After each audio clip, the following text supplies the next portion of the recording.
Bonjour et bienvenue au Minute Marché de Generali Investment Europe en compagnie, comme toujours, de Marc Faber. Marc, bonjour. Bonjour Bogdan. Vous allez bien? Très très bien, merci. Alors, avant de vous céder la parole, je vous propose un petit retour sur le mois de février avec Emmanuel Brault. Emmanuel, c'est à vous. Bonjour Bogdan. Alors après un mois de janvier difficile, février s'est révélé de bon calibre pour la majorité des marchés financiers, y compris les émergents. Février confirme au passage le retour en grâce cette année des pays du sud de l'Europe, qui avaient pas mal souffert ces derniers mois, et confirme aussi le petit coup de mou de Wall Street, qui reste tout de même pour beaucoup d'observateurs le marché à suivre cette année.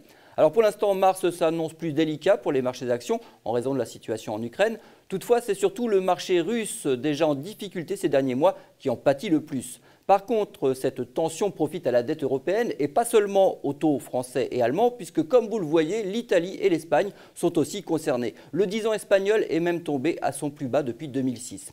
A noter aussi, Bogdan, le bon comportement des valeurs moyennes. Elles à qui on reproche souvent de flancher les premières dans les périodes de stress font preuve d'une belle résistance, en tout cas pour l'instant. Voilà Bogdan, ce qu'il fallait surtout retenir de l'actualité immédiate. Je vous laisse à votre invité pour en savoir plus sur les prochaines semaines.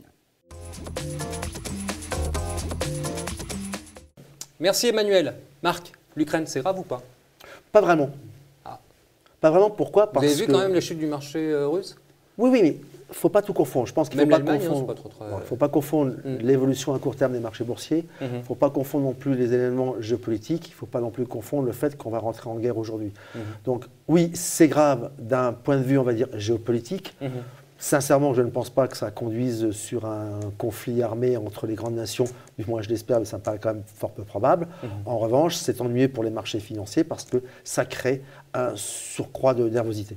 Est-ce que ça vous incite à changer un petit peu vos positions en action? Ça nous incite surtout à être neutre aujourd'hui. On était avec plus optimiste ces dernières semaines. Aujourd'hui, on revient à une certaine En février, vous avez eu raison. Hein. J'étais sceptique et c'est vrai, le marché vous a donné raison. Mais mars, quand même, là, il se passe des choses. Donc, mars, non, vous ne bougez pas, vous. On était avec une prédominance action, oui. Majoritairement en action. Aujourd'hui, on revient à neutre parce que la situation n'est pas très claire.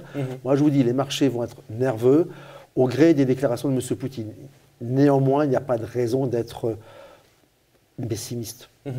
Les actions européennes, parce que depuis 3 ans, vous conseillez fortement les actions européennes.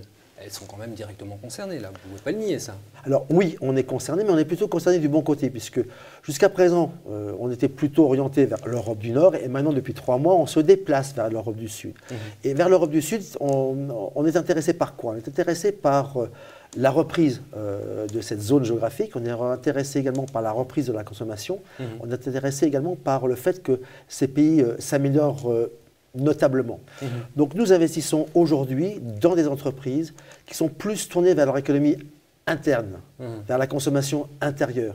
Donc pour nous, il n'y a pas de dégâts collatéraux pour l'instant. Donc vous ne bougez pas pour l'instant? Pour l'instant, on malgré reste... tout ce qui se passe, vous ne bougez pas? Je vous dis, on est neutre sur la zone géographique, on est neutre sur le positionnement action et on reste positif sur l'évolution de l'Europe du Sud.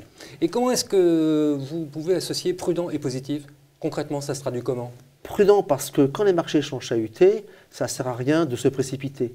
Positif parce que si les marchés sont chahutés, ça veut dire qu'il y aura des points d'entrée. Et comme nous restons positifs sur la zone de l'Europe du Sud, eh bien, toute baisse des marchés financiers sera sans doute pour nous un point d'entrée. Et puis comme je l'ai dit, nous cherchons des entreprises qui sont très tournées vers la consommation intérieure de ces pays. Et donc pour nous, s'il y a une légère correction, ça veut dire qu'il y a des opportunités. Marc, en tout cas, on vous le souhaite. Merci pour toutes ces explications et grand plaisir de vous retrouver sur ce même plateau début avril. C'est moi qui vous remercie, Bogdan. À très bientôt.